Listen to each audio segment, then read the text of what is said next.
17,000 కోట్లు సరిపోయింది. మరి 2 లక్షలు చేసిన మీకెందుకు 17,000 కోట్లు అయినాయి?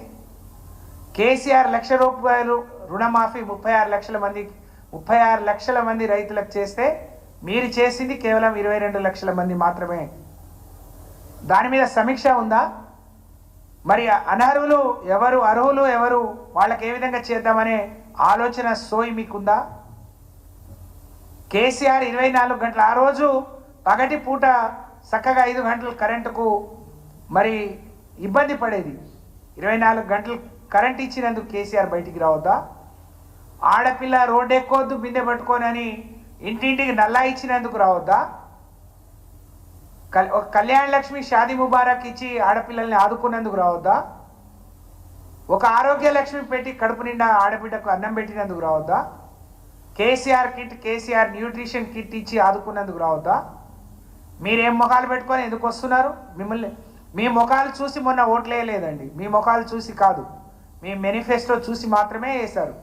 కానీ దాన్ని కూడా మీరు మరి విస్మరించి దాన్ని కూడా అమలు చేయకుండా రోడ్ల మీద పడి తిరుగుతున్నారు. అసలు మిమ్మల్ని కదా ప్రజలు ఎదుర్కొనేది. గెలిచి 8 నెలలు కాలేదు, మొన్ననే వ్యవసాయ శాఖ మంత్రిని అడ్డుకున్నారు, మిమ్మల్ని ప్రశ్నిస్తూ ఉన్నారు. మీకు సిగ్గనిపించట్లేదా? ఒకళ్ళను ఒక ఏళ్ళు ఎత్తి చూపించే ముందు 4 ఏళ్ళు మీ వైపు చూస్తున్నాయనే కనీస జ్ఞానం కూడా లేదు కదా. కేసీఆర్ని విమర్శించడమే మీ సంస్కారం కాదు, అది సంస్కారం అనిపించదు, అది కుసంస్కారం. సంస్కారహీనంగా మాట్లాడటం మీకు అలవాటు అయిపోయింది. మీకు ప్రజలు బుద్ధి చెప్పే వరకు, ప్రజలు మీ నోళ్ళు ముయించే వరకు మరి మీకు గుణపాఠం చెప్పే రోజులు త్వరలోనే వస్తాయి. అప్పటి వరకు మీరు ఎదురు చూడాల్సిన అవసరం ఉందని చెప్పి నేను తెలియజేస్తా ఉన్నాను. ఈరోజు బ్రహ్మాండమైన పరిపాలన అందించిన కేసీఆర్ని ఏ ముఖం పెట్టుకొని బయటకు వస్తారు అంటే అన్నట్టు ఇప్పుడే భయం అనిపిస్తూ ఉంది, భయపడిపోతూ ఉన్నారు. ఈ ఒక చేతి మీద నడిచే సంసారం కాదు కదా, అనేక కుంపట్లు, అనేక అగచాట్లు. మీకు ఏది చేయాలన్నా ఢిల్లీ పర్మిషన్, ఏది చేయాలన్నా నలుగురు. కానీ ప్రజల అవసరానికి, ప్రజల కష్టానికి మాత్రం ముఖాలు చాటేస్తున్నారు.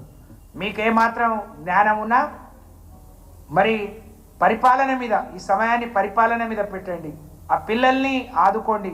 వాళ్ళకు వచ్చే రీఎంబర్స్మెంట్ ఎంత, వాళ్ళ మెనూ పెంచండి, వాళ్ళ డైట్ ఛార్జీలు పెంచండి, వాళ్ళ మెనూ సరిగ్గా అమలయ్యే విధంగా చూడండి. మీరు ఇచ్చిన హామీ అమలవుతుందా లేదా? అనేక ఎన్నికల ముందేమో అందరికని చెప్పిండు, కానీ ఓట్లు పడి గెలిచిన తర్వాత కొందరికనే చెప్తున్నారు. అది అందరికీ వర్తించేటట్టు చేయాలని చెప్పి నేను డిమాండ్ చేస్తూ, ఇంకా చౌకబారు మాటలు మాట్లాడటం మీరు బంద్ చేయండి. మీ దృష్టిని అంతా పరిపాలన మీద పెట్టాలని నేను మీకు డిమాండ్ చేస్తూ, ఇలాంటి మాటలు, ఈ కుసంస్కారమైన మాటలు ఇంకోసారి మాట్లాడితే తప్పకుండా బీఆర్ఎస్ పార్టీ శ్రేణులు మీకు బుద్ధి చెప్తాయి, ప్రజలు బుద్ధి చెప్పే రోజు వస్తాయని చెప్పి నేను తెలియజేస్తూ